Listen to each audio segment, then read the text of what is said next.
Welcome back to Champion News Talk Radio. We are brought to you by championnews.net, your choice for the conservative voice. This is Carol Parisi. Today our founder, Jack Roeser, and myself have Mr. Tom Donelson with Americas PAC, and we are speaking about all of these conservative issues that Hispanics and blacks and minorities embrace and the disconnect between their voting record. Jack, what were you going to say? Well, what I was going to say is a couple of things. One of them is that we have started publishing a Spanish newspaper, El Sueño Americano, which means the American dream. It's astounding the reaction we get from the Hispanic community when we tell them that name and show them our first two editions of it. El Sueño Americano, the American dream. That's what they all came for. That is imbued in all of them. They instantly respond to a newspaper named The American Dream. Of course, it's all in Spanish because so many of them don't know English yet. I've done my own part in that. My company, Auto Engineering, back when it was very small, I started teaching the ESL, English as a second language. English as a second language, which takes them all. I had South Koreans and Spanish and people from all over the world as employees. You can't run a quality company for making aerospace stuff if they can't communicate with each other. So I found Elgin Community College is a great, I'm very high on the community colleges, and especially Elgin. And so I got teachers from there to come to my place of business and teach people half on company time and half on the end of the day. And we did it 3 days a week, and we kept it up until everybody was raised from level 1 to level 3 English. So that's worked, and I tell you, those people don't leave auto engineering. They're glad to be into our a number of different classes we have. The schools, the public schools, really stink. When we go to hire people, we give them an arithmetic test. We find that 3/4 of the people that are applying for a job with us, we're a manufacturing firm, 3/4 of them cannot do 6th grade arithmetic. We take and we ease the test up, we give them twice the time and expect the 5th grade level, and we will hire them at that point. We won't take anybody that can't do 5th grade arithmetic. The schools absolutely stink in what they are doing for people that come here that aren't learning it at home or they had some real opportunities. The schools are awful. Take, for instance, District 300 here, which is not a poor district.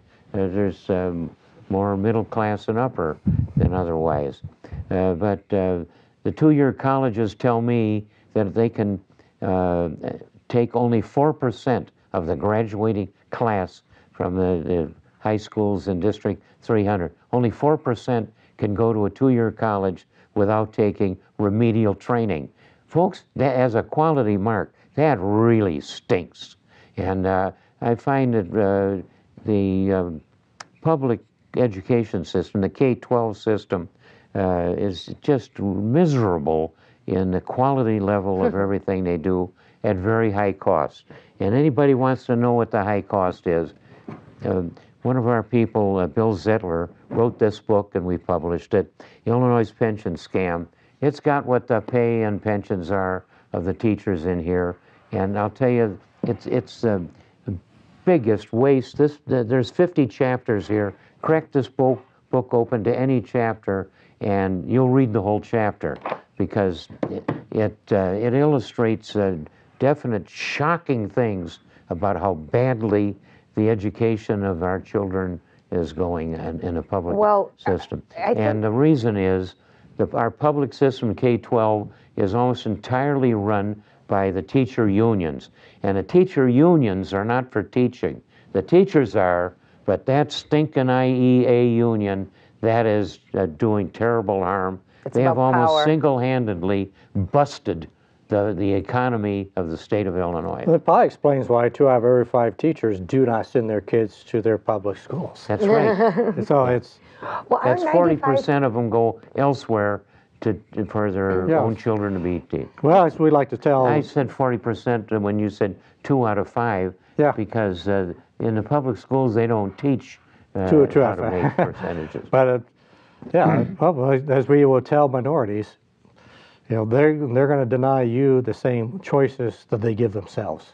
Yes. Well, isn't Right. 95% of African Americans believe in school choice, and you say the Hispanic community well, also? let me put it this way. In recent surveys, I'm not sure if it's that high, but certainly in recent surveys, when we survey minorities, they are in favor of school choice. I know most recently, again, when we asked the question, have you been familiar with charter schools or school choice,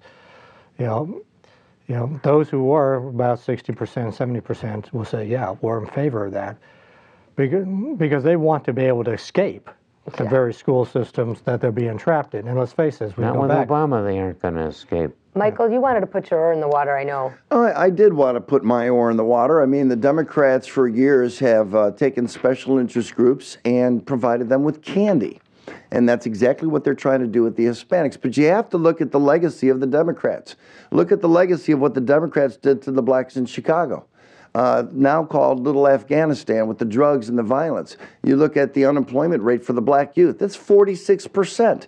This is the legacy of the Democrats, because they sucked all the businesses dry. The businesses left, and everybody there is just sitting on the federal city nipple. Same with schools. You got a 46% dropout rate among the youth in Chicago. This is the legacy of what the Democrats provide.